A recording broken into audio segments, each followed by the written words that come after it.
গৃহশিক্ষক YouTube চ্যানেলে সকল ছাত্রছাত্রীদের জানাই শুভকামনা।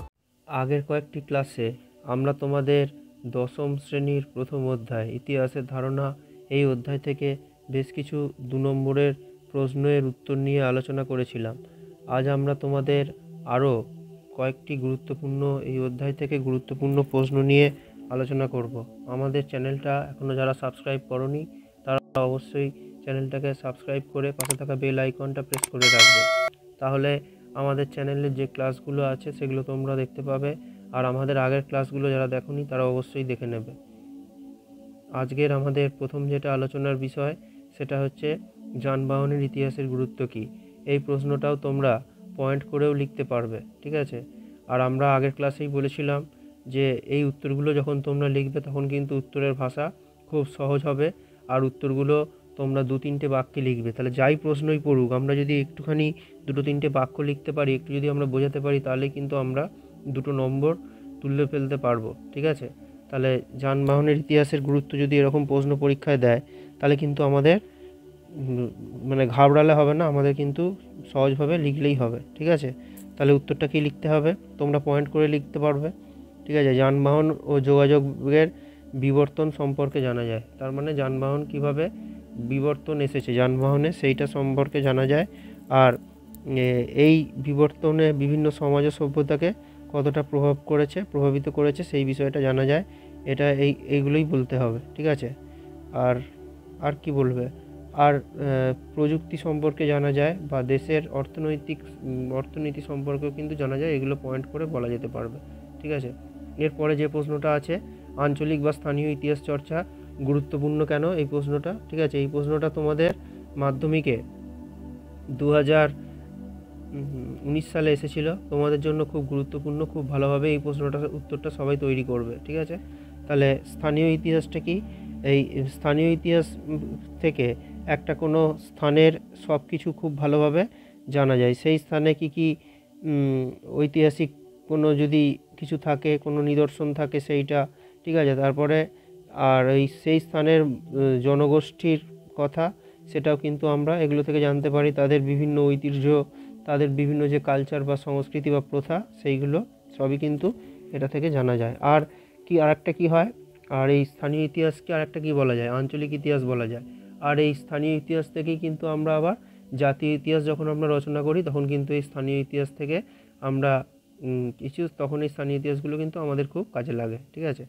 আচ্ছা, এরপরে যেটা আছে সেটা হচ্ছে যে পরিবেশ ইতিহাসের গুরুত্ব। এই প্রশ্নটাও তোমাদের মাধ্যমিকে 2018 সালে এসেছিল, তোমরা খুব ভালোভাবে এই প্রশ্নটা তৈরি করবে, ঠিক আছে। তাহলে এই প্রশ্নটার উত্তরটা কি লিখবে পয়েন্ট করেও তোমরা লিখতে পারবে, ঠিক আছে।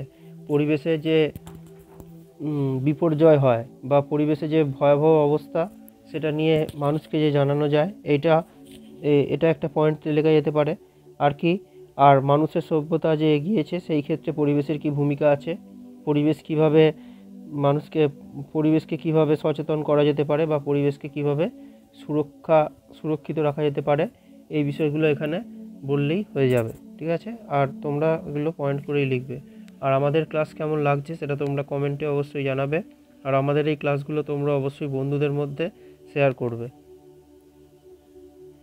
এরপরে যেটা আছে সেটা হচ্ছে যে বিজ্ঞান ও প্রযুক্তির ইতিহাস চর্চা। এই প্রশ্নটার উত্তরটা কীভাবে লিখবে, এই প্রশ্নের উত্তরটা তোমরা যেটা লিখতে হবে সেটা হচ্ছে যে এখানে বিজ্ঞানের যে অগ্রগতি যেটা হয়েছে সেটা কিভাবে হয়েছে চিকিৎসার ক্ষেত্রে, সেইটা তোমাদেরকে এখানে খুব ভালোভাবে একটুখানি বোঝার মতো লিখতে হবে। আর কি লিখবে, আর তোমরা এখানে যেটা লিখবে সেটা হচ্ছে যে এই বিজ্ঞানের যে সেই সময়কার যে আর্থসামাজিক পরিবেশ কেমন ছিল সেটাও তোমাদেরকে কিন্তু এখানে একটু বলতে হবে, ঠিক আছে। আর চিকিৎসাবিদ্যার যে উন্নতি হয়েছে সেই বিষয়টাও একটুখানি, চিকিৎসাবিদ্যার উন্নতিতে বিজ্ঞান প্রযুক্তি সাহায্য করেছে, এইগুলো, ঠিক আছে। আর এরপরে যেটা আছে সেটা হচ্ছে যে দৃশ্যশিল্প মানে কি, যেগুলো আমরা দেখতে পাই, একটা হচ্ছে ছবি আঁকা আর একটা হচ্ছে ফটোগ্রাফ। তাহলে ছবি আঁকা থেকে কীভাবে ইতিহাস জানা যাবে, তাহলে আগেকার দিনের রাজারা তাদের বিভিন্ন কীর্তিকলাপ তারা কিন্তু ছবি এঁকে রাখতো বা তার পরবর্তীকালেও যারা বড় বড় ব্যক্তি ছিলেন তারা কিন্তু তাদের সেই ছবিগুলো বিভিন্ন ঘটনার ছবি, সেটা কোনো ভালো কাজ হতে পারে বা অন্যান্য যে সমস্ত ঘটনা তাদের জীবনে ঘটতো সেই সমস্ত ঘটনার তারা ছবি তুলে রাখতেন। তাহলে এইগুলো আমাদেরকে ইতিহাস জানতে অনেকটাই সাহায্য করে। এইভাবেই তোমরা লিখবে। আর ফটোগ্রাফি এটা অনেক পরে এসেছে, ক্যামেরা আবিষ্কার হওয়ার পরে। তখন মানুষ যখন বিভিন্ন ঘটনার ছবি তুলেছে সেই ছবিগুলো দেখে আমরা আগেকার দিনেরও ইতিহাস আমরা কিছু জানতে পারি, বা আমাদের তারপরে স্বাধীনতার সময় বিভিন্ন ঘটনার যে ছবি যেগুলো আছে সেইগুলো থেকে আমরা এই ফটোগ্রাফি থেকে আমরা এইগুলো জানতে পারি। আর ফটোগ্রাফি ব্যবহারের ক্ষেত্রে এখন আবার কিছু আমাদের অসুবিধাও হয়, কেননা ফটোগ্রাফিকে এখন অনেক রকমভাবে পাল্টেও দেওয়া যায়। ঠিক আছে, ছবি যে এডিট করা যায় সেইটা।